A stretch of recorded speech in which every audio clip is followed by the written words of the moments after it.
I should have gone over to my neighbors and told the ones that are close, hey, I'm going to be doing a home birth and don't be alarmed. I mean, I'm only a year in. Yeah. It feels like 5. This is not going by fast. But my mom's smart. Yeah, she paid attention. Libby really can't read. I need to figure this out. And so she got me tested, all of that. Turns out I have a processing disability and I'm dyslexic. I grew up with this narrative. And it wounded me till like my mid-20s. Wow. Honestly, I struggled with, you're not very smart. You can't do a lot of things. Maybe the biggest part of my story is just my family. I moved to Vero Beach for flight school. Playing football, especially, I would get invited to a lot of parties. During this time, he's like full weight on this knife trying to plunge it in there. Like knowing the Lord brings me so much peace and joy and just confidence. So I held this dude as he took his last breath, and it triggered this question. It said, what is this life for? Yo, yo, yo, what is up, party people? Welcome to another episode of Thrive and Dive, thriving in life as we dive into deeper conversations. The purpose of this show is to help you thrive in life by having people on that I feel are thriving in life. And I'm joined here today by a very special friend. We have the Libby... Is it Sanderson? Sanderson. It is Sanderson. Okay. Yeah. For some reason, I was blanking on your last name. Yeah. How are you doing today, Libby? I'm fabulous. Yeah, I'm doing really well. Awesome. Well, I'm so glad. I'm thriving. You're thriving. Good. It's amazing. That's awesome because we don't want anyone on here that is not thriving. Get out of here. Yeah. Get out of here. So, Libby, because you are new to Thrive and Dive, I'd love for you to introduce yourself to our audience by sharing a little bit about yourself, what you do for work, family life, fun hobbies, fun facts, anything that you think is important for people to know on a first time meeting you basis. So definitely. So I work with an organization called Youth for Christ.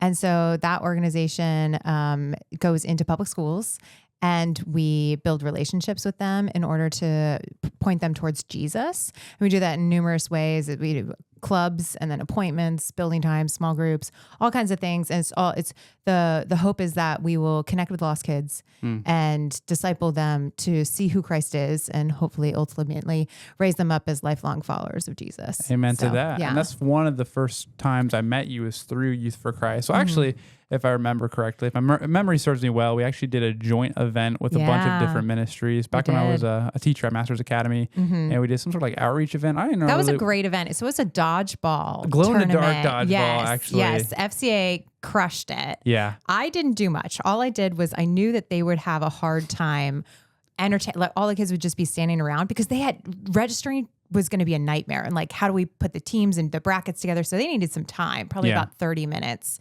And so all I did was just do upfront games for 30 minutes. And so that was the only thing I contributed. It was an amazing event. Those upfront games are important. It was fun. It was a good time. It was a foretaste of what was to come.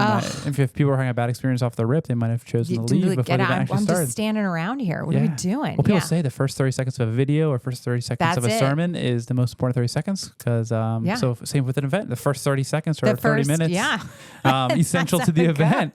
Yeah. So and it was a great event. It was actually a really good event. I might need to give myself a little bit more credit. Yeah, let's get air horn.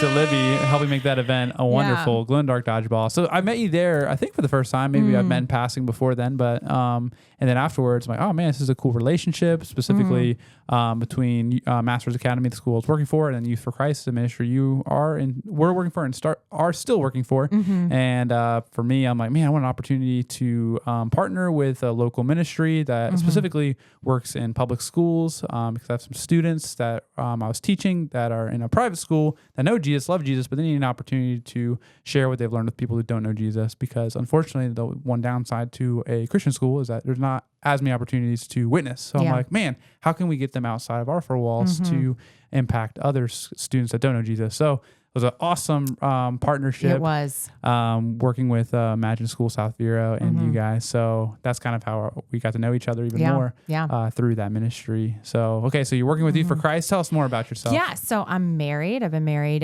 just a little over 6 years. Oh, yeah. We have one child and one on the way. So that's so exciting. Yeah, really Let's go exciting. party at the Sanderson house. It's going to be, it's going to take place at home. At so home? the birth, yeah. Oh, really? So I'm excited for that. That's So awesome. The first one? The first one was at home, and this smooth one will and be at home. good? Smooth, good. I mean, I was screaming. My neighbors, I should have. Woke up the whole neighborhood. Yeah, well, it was during the day, thank God. Okay, but I nice. should have gone over to my neighbors and told the ones that are close, What was hey, going I'm on? going to be doing a home birth, and don't be alarmed. Did they call 911? They did. No one called 911. They did come out of their homes to see what was going on, and they saw the midwife coming in and out. And one of my neighbors were friends with them. He was sitting out on his porch timing my contract, like hearing me screaming and timing my goodness. contractions. Well, it's good. And he was on the phone with his wife. She's like, she's 5 minutes apart. Like, Oh yeah, my it goodness. was pretty crazy. Well, it's great that you have neighbors that care for you Yeah. and hear your screams and come to. And that takes work. Cultivate. Actually, are you actually loving your physical neighbors? Yeah, So there you go. What a great witnessing opportunity of relationship building. Hearing you Yeah. scream and coming to see how you're doing. yeah. Okay, well that's cool. Baby number 2 is on the way. Mhm. What's it? This isn't kind of maybe this is getting ahead of ourselves here, but what's it like being a first time parent when the first child came? I think it was just really eye opening seeing how much people lie to you when they say it goes by fast. I mean, I'm only a year in. Yeah. It feels like 5. This is not going by fast. Not going by- They're lying to you. Liars. But maybe but I always hear that from like retired people. And they're like, Okay. "You're going so Libby's like, fast." I wish this would You go by fast. liars. It's not. So yeah. Maybe it's just that first year that goes by. Yeah, I don't know. Really Really slowly. And then once you get past the craziness of the child, and Yeah. and there you can Yeah. you can Like, oh my sleep at gosh, night. how did that happen? Yeah, no, and we are sleeping. Like, we're Nice. doing good. Yeah. Good. So, yeah. Okay. Awesome. Cool. And then any other hobbies or fun facts that people should know about you? So, I mean, I am, I used to teach. I was a teacher. I mean, and we're probably going to get into a lot of this, like Yep. things about me, but Absolutely. I did like fun facts. I feel like I used to drive a motorcycle. Oh, really? Yeah, Whoa, like so a Harley or a street bike? Or? Well, no, I had a Kawasaki Vulcan. Oh, my. And those are pretty heavy bikes. And so Yeah. I had a Kawasaki Vulcan. And then, that was really fun. I was in Colorado, though. So I didn't ever ride down here in Florida. Okay. Yeah. Well, that's cool. So, yeah, it was cool. Motorcycle. That I did not know that about you. So this is Yeah. new It's a information fun for me as fact. well. Very fun fact. Very fun indeed. Awesome, Libby. Cool. Well, hopefully you guys got a picture of Libby and now you're locked in. You're like, wow, this person's so cool. So just thriving. Yeah, thriving, riding a motorcycle, is a mom, and works for Youth for Christ, and Yeah. leads people to the Lord, and has babies at home, or births at home, Yeah. and babies at home, I guess. So yeah, that is awesome. So Yeah. Libby, we're jumping into your story, your testimony for this episode of Thrive and Dive, and where you want to start in your story is up to you, Yeah. in terms of age and stage. But we just want to hear it all, anything Yeah. that you're willing to share, so that we can glean from you as one who is thriving. So I Definitely. want to hand it over to you. Yeah. So I was born, I was the youngest of 3. My dad had, my mom was my father's 4th wife. And so he had other children through other marriages, but he was estranged from them. I was born in upstate New York, Syracuse. And so then when I was 3, we moved down to the Carolinas. And so I was far away from any extended family. And so it was just our nuclear family in South Carolina. And then I really struggled in school. So it was like kindergarten and then 1st grade. And they were like, she can't read. Like, she just can't read and she's not grasping it. Sight words, like all of it. So I really struggled in school. My older brother and older sister were thriving. They should have been on the Should've been on the podcast back then, yeah. So they were doing really well. And my mom would volunteer. She was a stay-at-home mom. My dad worked in finance, and that's going to be relevant later. And so he was in investments and finances and insurance, all these things. And so he was go to work. My mom, she's like, okay, what am I going to do all day? My kids are in school. I'm going to volunteer. I need to know what's going on in their school. So we were at a public school in South Carolina, and she volunteered at the school, and she would volunteer in the classes that we were in. And she saw my older sister and older brother really just doing so well. And so they would often just be sitting and waiting for the next thing, or sometimes helping the kids who were struggling. And she's like, okay, so they're not being challenged enough. I don't like that. And then we got Libby over here. Struggling over here. Can't read, doesn't know her consonant sound, like doesn't, I was very good at memorizing though. So I remember sitting in kindergarten class, and there was a little boy, his name was Sam, and the teachers just making a huge deal. And here's the thing. I also remember never really knowing what was going on. I was clueless to what was happening. I was always distracted. But I remember certain things. And I remember the teachers standing above him while he was sitting in a chair in front of the class, and he was reading a book to the class. And they made such a big deal about that. And I remember being like, I can't do that at all. That's not good. I need to figure this out. And so I didn't teach myself how to read. Obviously, I didn't have the skills, but I would memorize books. I would have my brother read to me. Wow. I would memorize books, and I would point, but you're a kid, right? Like, how good am I at acting? Yeah. And so I would point to the wrong word when I was like saying the words, but if I was holding it and just reading it, when you're in a class of 25, you're going to fly through under the radar. Yeah. And so, but my mom's smart. She paid attention. Libby really can't read. I need to figure this out. And so she got me tested, all of that. Turns out I have a processing disability and I'm dyslexic. Oh, wow. And so she pulled not just me out of school, but my brother and sister as well. And the narrative then was, we're pulling Libby out. We're pulling Libby out because she can't read. And if I'm pulling Libby out, we're going to do it together. We're all going to get homeschooled. And back then, I'm in my 30s, my mid 30s. That was very rare. The homeschooling was not a huge thing back then. And so it was a real risk because the infrastructure wasn't in place for my mother to teach us. Right. It was kind of blazing your own trail a little bit. Yeah. She was a high school math teacher. That's what her expertise was. And she just knew she could figure it out. And so, but my brother and sister were very angry about being pulled out of school. I was as well. I was a social butterfly, but they knew that they would never see their friends, and it was my fault. That was the narrative. So I grew up with this narrative, and it wounded me till my mid 20s. Wow. Honestly, I struggled with, you're not very smart. You can't do a lot of things. That was just part of my identity. The lie that I believed that I was not smart, and you're probably not going to be very successful. You've got to choose something that how, I don't know, all right, you're going to serve soft serve. What are you going to do your whole life? Janitor, what are the skills that you so those are kind of the things. And so that was really hard. That was a narrative I grew up with. And then additionally, the only people I had to compare myself to were, and comparison is a bad thing, right? But it can be good to see, okay, what are people oh, I might want to try that. Let's see how they do.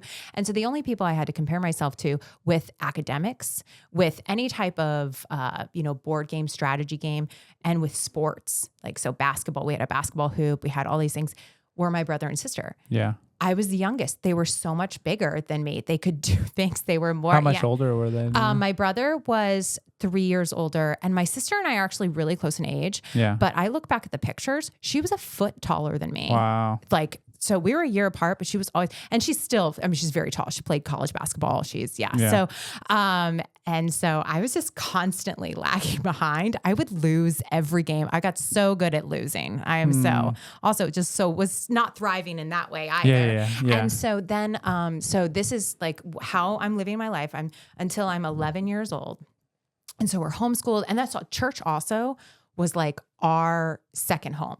If somebody wasn't at the house, they were probably at church. Yeah. So Wednesday nights, Sunday mornings, Sunday nights, we were constantly at church. All of our community was church. And so I grew up knowing my Bible stories. I knew my Bible stories, and I knew why Jesus died. Yeah. I didn't really know what to do with that information though. Yeah. I knew taking communion. I understood what that represented. So Christianity was embedded in our house, and we would homeschooling. We woke up, we did a Bible devotion, memorized scriptures, things like that. My mom was very good about, I also saw her reading her Bible. So she was a great influence that way. We had dinner together. around the table every night. You know, it was great. It was really great. I thought I had the perfect family, like, you know, which is stay tuned, right? Yeah, stay okay, tuned. you're going to hear Dun, something. dun, dun. When you said you have dyslexia, how do you say the word? Dyslexia. Dyslexia. I'm dyslexic. And then what was the other thing about processing? A processing disability. What's that? Yeah. So it's basically your brain doesn't see the information and process it, one, quickly, and then two, always correctly. And so I'll hear one thing of it and be able to process that first thing, but then the rest of the information you're giving me, because I was just it's a lag, right? That's kind of the best way I could describe it. Yeah. And so, So maybe jumping ahead a little bit here, but Yeah. how did you overcome both that and your, I can't even say the word, dyslexia? Dyslexic. Yeah. Yeah. How did I overcome it? So my mom, bless her heart, right? I have heard this woman sigh out of frustration probably more times than, I mean, I can't think of anything to compare it to, but just she would, for 2 hours every day, she would shut her bedroom door. So we would go into her room, the master bedroom. My sister and brother were off doing whatever they wanted, or I mean, not, you know, within reason. They weren't like causing trouble or anything. They were doing their work. And so, for 2 hours, she would work with me on phonics. She would work with me on sight words. She would work with me. And so I ended up learning to read probably when I was around 9 years old. That's very late. Yeah. And so, but I got it, and I can read. Wow. So There you go.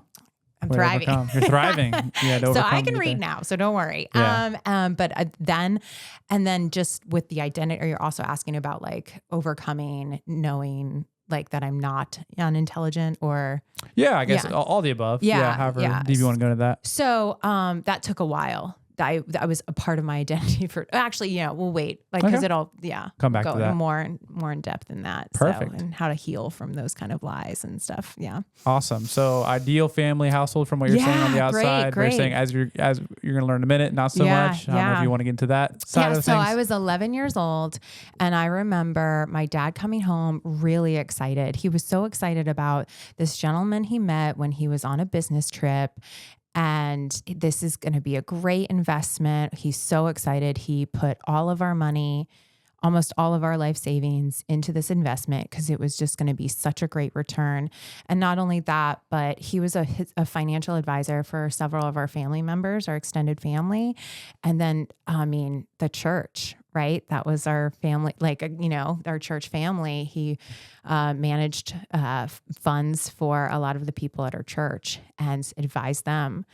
And he believed in it because he put all of our life savings into it. And it turned out to be fraud. And we lost everything. Wow. And up until that point, we lived really well. We had a boat. Like, my dad had like a Mercedes convertible just for fun that he would drive around. We would go out to eat probably like 2 nights a week. We would, have it was great. My mom didn't have to work, and we didn't want for anything. And we had, multiple cars, and we, lived by the beach, and then it was just all gone, and it destroyed my dad. It was so hard my dad is a huge part of like my story in my relationship with my father, and it translating into the relationship with the Father, right? Yeah, God. Yeah. And so at 11, we lost everything, declared bankruptcy. And it didn't just like, we didn't lose just everything. It was, now we can't turn to family, right? They've lost. People in the church are mad. People in the community are upset. Wow. They've lost big time too. Not as big as us, right? And then my father, he was really scared. He thought he was going to be indicted, so have to sit before the courts, and he was scared of going to prison. He might have gone to prison because, he was in on, or like they, we're investigating him. Yeah. And so the stress of that would have just like broke many men, right? Wow. And it did damage, right, to our family. And so he was just not comfortable staying in the community that we had lived in since I was 3. So I was 11 years old. It was the middle of 6th grade, and he said, we have to leave. We can't. So we ran. We ran a state over to North Carolina, where my mom got a job back teaching again, and my dad went back. He was a PE teacher for quite some time. And so he went back to teaching, and we lived in a motel for a while. Thank God, like they didn't get rid of the dogs. Like it was close though. It was like, okay, we lived in one little motel room. I remember 5 people, 2 dogs, 1 room. And it was really hard. Yeah. It was really tough. And then we rented a home that was just I remember it was rough. Like the conditions of the house were hard. Like it was really tough. So, wow. Yeah. Yeah. And then, I'm in the middle of 6th grade, middle school. It's tough. So you went back to school. Yeah. So we had to, So we went to public school, and I had never I'd been in public school so long ago though. Yeah. And for me, I never knew what was going on, I still was not like, oh, I'm totally cured of all my, no, I still was really like, okay, I'm lower. That's what teachers call the kids that are like, they're low. Like that's what we say. That's how you define So you. I was lower. Oh my goodness. Yeah. But I was like, a little like, I don't know. I wasn't a behavior problem ever. Right. Because, my parents, very, very good home, like manners, all of those things. Sure. And so again, you just fly under the radar. Yeah. Right. So, but man, I remember that first, like probably month of middle school because it was in the middle of the year. So everyone's already got their friends and everything like that. And I threw up every morning for the first month of going to public school. Wow. And it was anxiety. And I didn't know that. No one talked about anxiety when we were growing up. And so I didn't even realize that until probably my mid-20s. I was like, oh my gosh, Mom, I had anxiety. Yeah. Like, she's like, that's what it was. What did you guys say it was when you were in the middle school? Nope, nobody said anything. No one. Because what you have to understand, everyone in my family was drowning. Yeah, so no one was there to help me. Sure. Right. So my mom took the first job she could in the school that we went to school at. And it was called a BED class. So behaviorally, emotionally disabled. Wow. So that class was a nightmare for her. She hadn't taught in a traditional class in a long time. Sure. Right. Neither had my dad. He took the first job he could at this really low income, it's called Shawtown Elementary. And and then additionally, my brother is, starting high school, and then my sister, same boat as me. So I remember going to my mom's. They had little module trailers that my mom taught the special kids were, everybody else is in the main building she was in. So I remember being in that trailer and just doubled over the little ledge when you walk up the stairs and just throwing up and my mom's like, you got to go to class, Libby. I got the kids coming. Like, so no one can help you when everybody's drowning. Sure. So yeah. And I was also like failing all my classes too. Not necessarily because it was like in public school,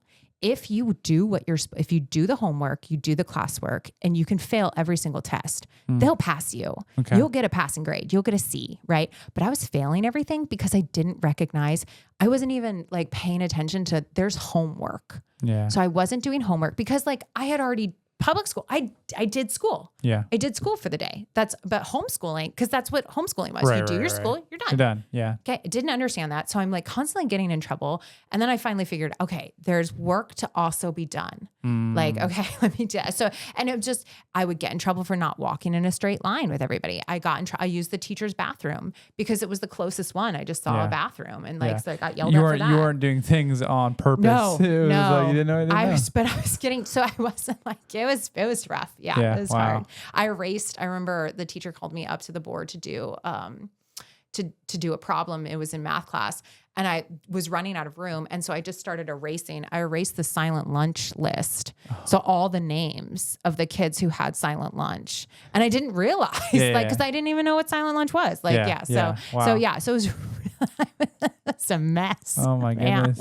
And no one was helping, no one to take you by the hand and say, okay, here's how it goes. Like you said, when everyone's drowning. Yeah. I can't imagine. Yeah. So is there a light at the end of this middle school tunnel? No. So then 3 years of this. So it's 2.5 years in middle school. Then my dad is like, the grass is greener. Like there's got to be something better. Like this is not like, it's just not working out. Like, okay. And that was very much how that we moved constantly. It felt like, so for 2.5 years, we stayed there. And then he's like, we need to move again. So then my freshman year of high school, we moved to Colorado. So it was New York, South Carolina, now North Carolina, then Colorado. Wow. And so now we're in Colorado, and that was really rough moving because I had finally figured things out. I felt, and I'm going to high school and I've got a best friend, and now we're moving again. And it really just was so hard. That was really hard for me in my relationship with my dad because it felt like, and I think this is true. I mean, I really, to this day, there's a lot of things that I thought about my dad that I've then come around to be like, okay, because my dad has deceased. He died in 2021. He caught COVID and he passed away. He was one of the vulnerable population. And so there was a lot of things that like I've worked through and realized about my dad. And so one of them though, that I'm like, no, this is accurate, because I was mad at him for a long time, was, okay, he doesn't really care about how the decisions for his family is affecting us as children. Like, he doesn't care. That move was devastating to my brother. He had one more year of school to do. Oh, wow. And then he had plans to go to a college and now wasn't going to get in-state tuition. And so the idea of like establishing residency, like it really was hard on my brother. My sister finally got accepted with the social circle in the sports that she was on, because she was girls are rough, right? And so and a girl's on a sports team. You're not going to come in here and take my spot. And so that was really rough. She finally really felt accepted. I had a best friend and we were thick as thieves and, doing well, knew what was going on, felt a little bit more stable in school.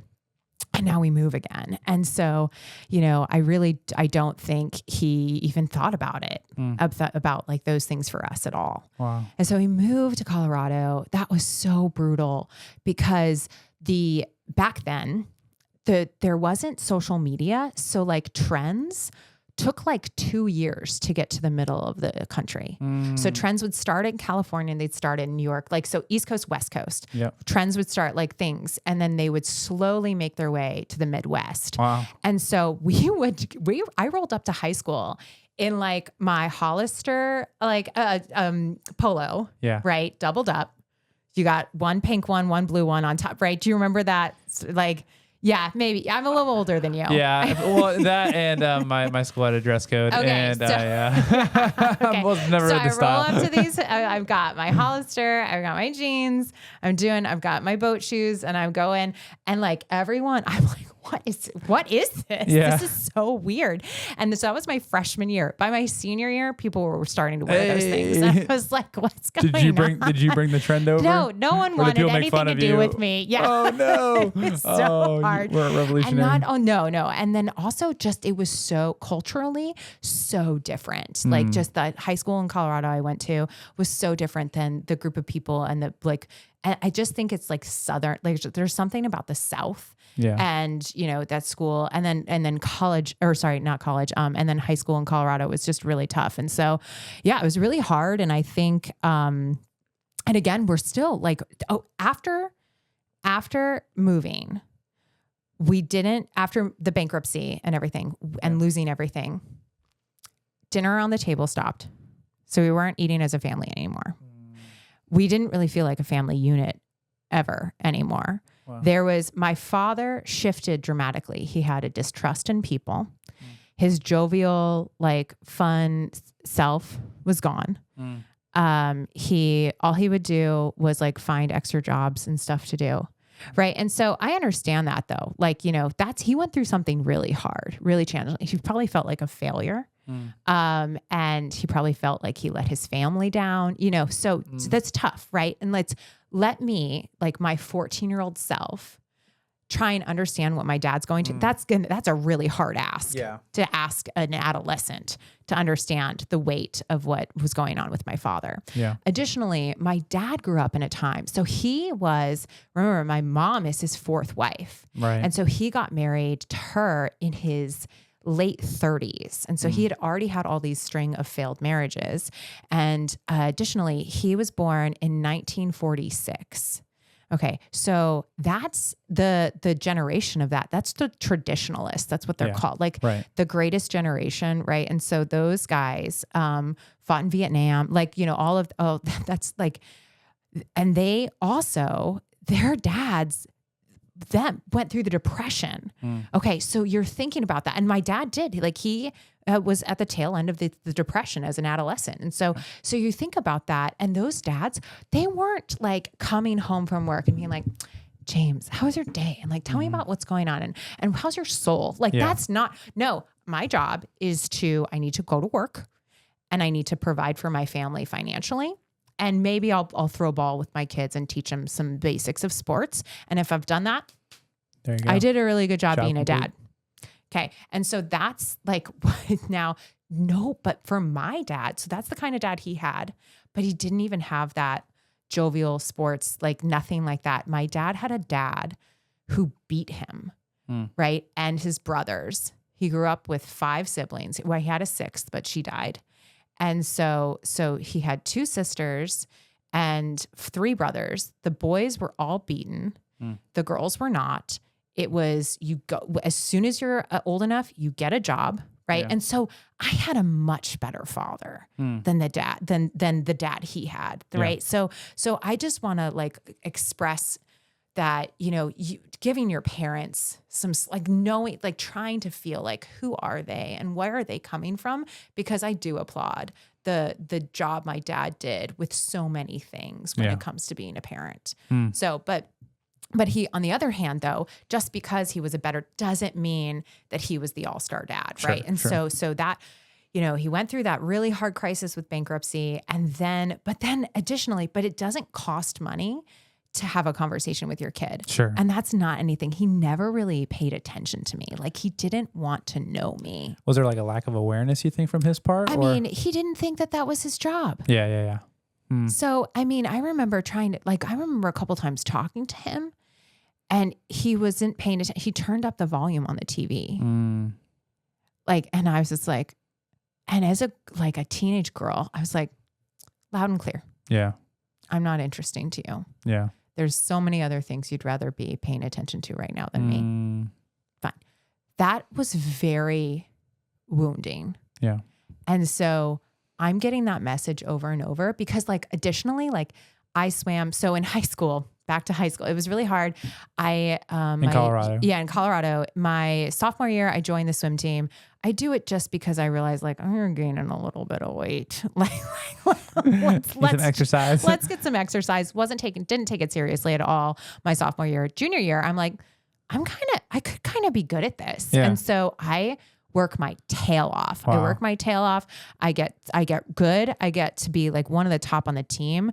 Not like there was one girl in particular on my team who was dynamite. She, her whole family though, everybody really invested in those swimmers. Like, no one was investing in me. No one was like, okay, she could be good at this. Let's get her some technique coaching, or let's have her join a summer league or something like that. I mean, and it wasn't going to happen. That wasn't going to happen. And it wasn't going to happen, especially for my dad. So my sister played softball, and she played basketball. And especially basketball, my dad used to coach, and he loved basketball. He played in high school. And so he would work with her. He was always at her games. Swimming's boring. I get it. And so do you think like Jimbo came up, like he didn't come to swim meets, right? Loud and clear. Yeah. I'm not interesting to you.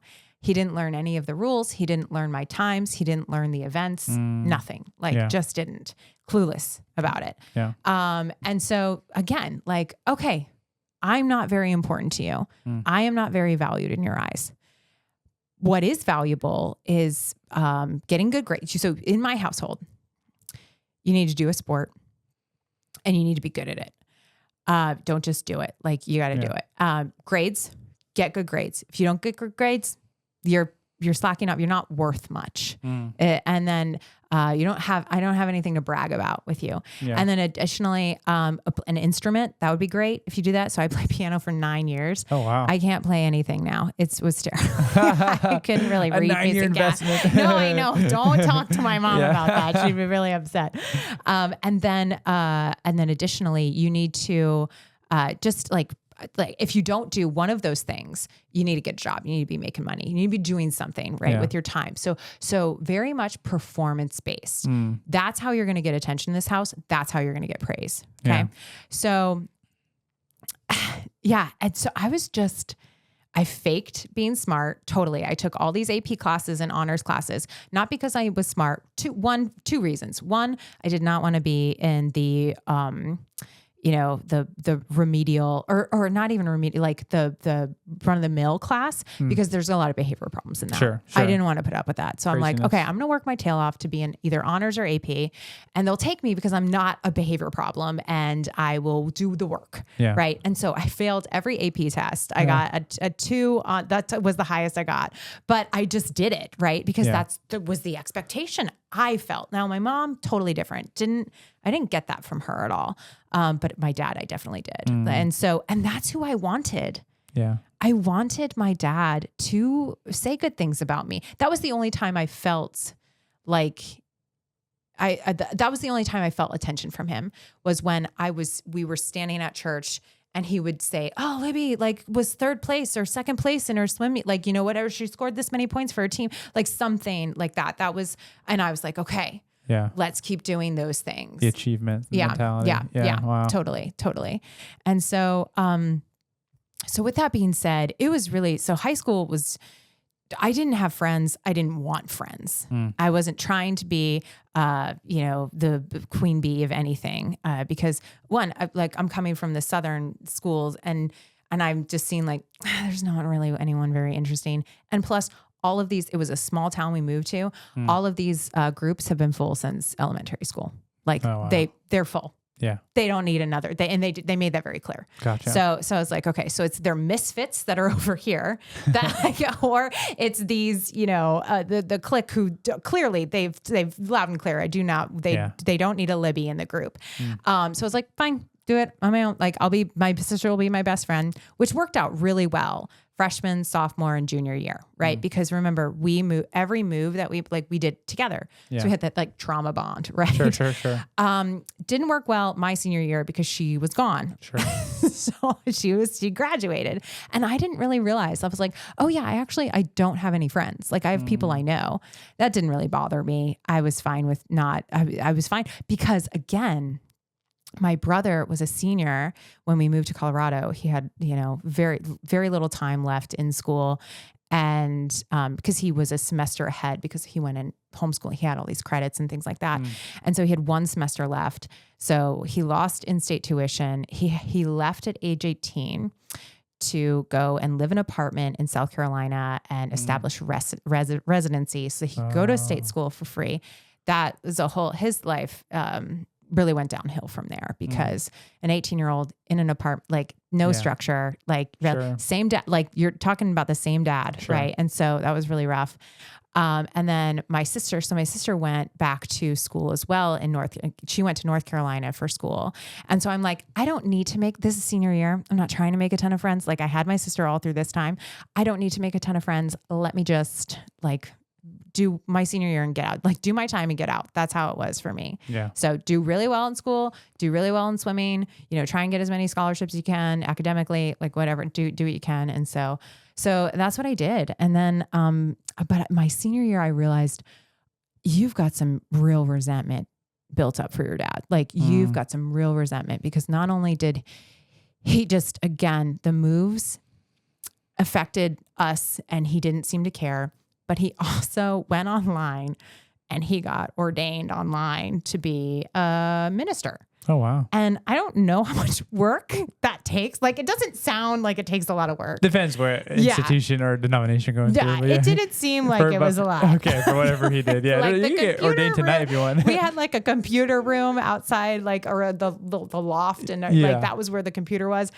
I would sit there. It wasn't their hour. Like it was right outside my door. And so I was like, it's not there. Done a ton of work. So he got ordained. He was very upset with the minister that was at our church. And so this is my junior year. And he's like, I'm going to get ordained. And I'm going to start my own church on the side. So I'm going to teach, but I'm also going to be an ordained minister and we're going to do Sunday morning. And so I was expected. So church was a place that I enjoyed. I liked my youth group. I had a really good relationship with my youth pastor. And then I also like had a couple friends there. They were seniors when I was juniors, whatever. But I felt at home at that church. I liked it. And now I'm being told, we have to support your father.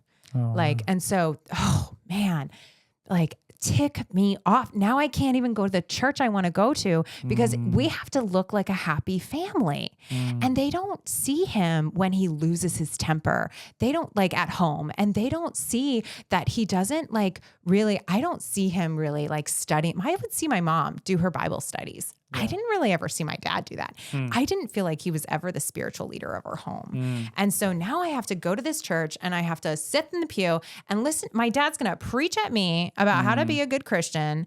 And I have to just sit here. And that was really hard. So I started hating church, and I started really getting angry at God. I was like, when is my life going to be mine? Yeah. And when am I like, what is this? But no one was discipling. Like my youth group was a joke. We did not do any theology, any apologetic. There was nothing. It was like 4 Sundays a month. So one's a movie Sunday, one's a dinner Sunday, one's run around like week. Nice. And then one is maybe we'll open up the word. Like it was just fun. Yeah. That was one was game night. The one like, at your dad's church or the one before that? No, the one before. My dad's church didn't have a youth group. I Yeah, and he didn't want us associating with that church anymore. Yeah. And so anyway, so that was so I wasn't being discipled. I wasn't learning how to be a Christian. What I knew was the do's and don'ts. I know the do's and don'ts of following the Lord. And so just do this, don't do that. Good to go. Like, pray, go to church, so that was kind of it. So I didn't really understand how to seek God in those moments of being, really angry at my father or like anything. Like I know no one was taking me and being like, your job is to honor your mother and father, right? You don't have to agree with them. Like, that could have been, I could have gotten a little bit more rich out of that. And I think a lot of our church I think parents send kids to youth group thinking like, okay, they're good. They're going to youth group. Right. And then us as youth pastor, like I'm not a youth pastor, but you are. And so, but we I'm not a youth pastor. Yeah. Yeah. We both work with youth ministry. Yeah. Working with youth ministry, we have like 2 hours a week, maybe with them, if that. And like, it's just so minimal. And so, it's tough. And so really the parents should be the ones like discipling, or if you don't feel like your child will listen to you, find someone in the local church to disciple your kid. You're right. So anyway, so then, so my senior year, I'm realizing, okay, I've got a lot of resentment. I've got a lot of anger at this man. This is really hard, and this is not going to be healthy to go away to college like this. And so I seek out some counseling and I pay for it out of my own pocket. I didn't really want my dad to know. And so I wasn't, any financial, anything. My mom always took it to my dad. Like they had conversations about things. They were good about talking together about things for the most part. So there was a lot of things that my mom didn't tell my dad. That's the other thing. I thought they had a really good marriage. And I learned that they didn't. And it was really hard. Like as slowly as I age, I'm learning like, oh, this is really like not healthy or biblical at all. And so, so I get counseling and I just realized like, I remember just having sitting there just weeping. Like if you want to pay to cry, it's like all counseling ever is for me. I just remember sitting there, and this one time I'm not crying because I'm so angry. And I remember her saying, like, what did you want from your dad? Like, and I finally realized, okay, because I hadn't ever put words to what I want from him. And then realizing he can't do it. He doesn't have the tools in his toolbox to do what you want. And so that was really freeing. Like I realized, okay, I want him to listen to me. I want him to engage. I want him to have grace with me when I forget something or things like that. And just realizing like that was never done for him. It was never modeled for him, and he can't do it for you. And so you can continue to be mad at him, or you can let this go and forgive. And so that was a big step in my journey. It was the first step that I took though, in like trying to have a better relationship with my father. Yeah. Wow. Yeah. So with that being said, and I think you alluded to it, and I hear it as a common phenomenon with young ladies in our youth ministry and just other contexts as well, is that their relationship with their father has such a ripple effect on their relationship with the Lord. And obviously I don't understand that because I'm not a girl. And additionally, to the glory of God, my relationship with my father is I think where I would want Great. everybody to have a good relationship. You're thriving. It's thriving. Yes. All things considered. So, so the whole like, oh, how you view your father is how you view God. That never really like struck a chord with me. I'm like, oh, great. Yeah. I love my dad. I love God, you know, type thing. Yeah. So for you, how did that work out in terms of your view of your heavenly father? And then also what counsel would you give to those listening that have that same kind of struggle with viewing God because they didn't have a great relationship with their earthly father? Yeah. I think for me, it was hard because my dad doesn't want to listen to me. Why would the God of the universe want to? He's got 1,000 other things he could be doing. My problems, my things, like, not important. He doesn't want to listen to me, and he doesn't care. Yeah. He doesn't care about those things, right? That I care about. And, I think that was really hard. That was a long time coming, even because I know that that's a lie. I know it's a lie. I'm still not fully healed from that lie though. I know it's a lie. I know the truth in my head, but Satan is so good at reminding us of things like that. And so what I would say to other women, so what's helped me and is just so clinging to the truth of the gospel that Jesus would die for you if you were the only person on earth still. And so how much care is that?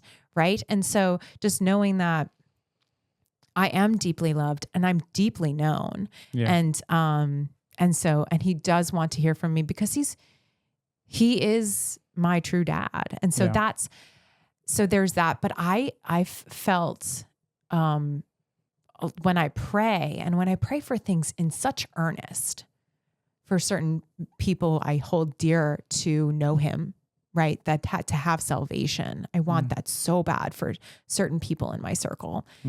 I like ask in my name and it will be done for you. And it's not done. Yeah. Like just that's hard, right? When I come back to that, like, he doesn't really care about what the things he doesn't really want these things or not that he doesn't want that. He's just, And so the trust and just knowing that that's so hard to do because you trust of trusting that he is who he says he is and trusting his promises. So. Yeah. So we know from scripture that God does speak in silence in the sense that he doesn't respond. You think of the nation of Israel exiled in Egypt for 400 years. You think of the intertestamental period between the Old Testament and New Testament, 400 years of silence. And then you think of other times when David's crying out to Jesus or to God, why have you forsaken me?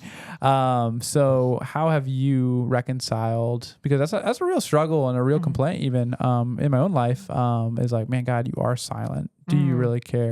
And it seems that God, though he loves us and is very personally involved in our life, he can choose to be silent if he wants to. And that doesn't make him any less loving. Yeah. So how would you admonish and encourage those who feel like they're in a season of silence from their Heavenly Father? Remember, look back at it if in your personal life, in your personal accounts, and hold those so dear. To recall the moments that God has stepped in and has answered prayers. And then if you earnestly don't have any in your own life, look deep. Like the word is riddled with ways that God has shown up for his people. Yeah. And try and put yourself actually in that position of Joseph in prison. Yeah. Yep. Sold and put yourself there waiting, right? The cupbearer not saying anything for years. Yeah, right? That's pretty wild. And just okay, he waited and then he was rescued. Like God showed up. He is faithful and he will show up. Not always on not hardly ever on our schedule, right? Yep. And then not in the ways that we want. But just if you can look back into scripture, put yourself in the position of these people and see what God has done for them. And that's only that's a great thing to do, but look in your own life. Sure. Yep. Yeah. Absolutely. How God's shown up. Yeah, and then obviously the ultimate example is look to the cross. Yeah. You know, if you think God, the Father, doesn't care for you, his son or daughter, just remember what he did to restore his relationship with you by sending his son to die for you. Yeah. He does care a lot. Oh my gosh. So much. Yeah. That's interesting, the enemy, I think, is a common theme, common practice. The enemy is using the same tricks throughout the ages, but likes to take things from our upbringing, lies or struggles we went through Yeah. and resurface them in our adult years Yeah. and be like, just like your dad didn't want to hear you out, does God really want to hear you out? Yeah. Or Yeah. stuff of that nature. Definitely. What are some other things you would say you've overcome from childhood that you are so like passionate to? And we can't get into all of them because we don't have time, but it's just some other lessons you've learned from your overcoming your upbringing. I think what I've learned is like what to do when it comes to parenting and what not to do, and what to do when it comes to your marriage and what not to do. And like I wish we had family meetings where we had sat down, we got to air our grievances about something. My mom and dad would at least hear us out and then say, okay, I would have had, I think, a lot more respect for them if they had been like, okay, like, let's paint this picture. Like, this is the why we're doing this and making these decisions. And it's okay if you don't really understand them, but we heard you and we will take that into consideration. Yeah. I mean, they could still ultimately choose to have done all the things that they did, but yeah. So I think those things were great. And so just like learning and gaining wisdom from the mistakes that are in and that's like, right. A wise person learns from somebody else's mistakes. Sure. So that's huge. That's awesome. Yeah. So, and then I did a really great talk with Joe Pellegrino, Legacy Minded Men. It's on his channel with dads and daughters and just like what to do, like the dads, like what you can do for your daughters, because like no guy is ever going to do for your daughter what you will do for her. Like no guy. So it's really huge. So yeah, it's a good resource, I think. And there's a lot of different books and things that I've read through my time in education and, just knowing like how girls are wired and how boys, like they learn differently and things like that. So, yeah. Sure. Lots of questions I could ask you, but I guess my final one is, fast forwarding a little bit on your story is why do you do what you do? Why are you in full-time ministry? Oh my gosh. 11 years old. I was throwing up out the side of my school. Like just knowing that was so hard. If I had somebody disciple me or take me aside or say, I see you, like I would have totally, I mean, it would have been a game changer for me. I would have avoided a lot of mistakes, a lot of heartbreak. I would have not believed as many lies that I believed. And yeah, I would have felt really loved. And so I just think it's so, and that was back then. That was like in the early 2000s, right? And so, and the early 2010s, like, man, our kids are just facing so many more lies. Like we knew what a girl and a boy was back then. Yeah.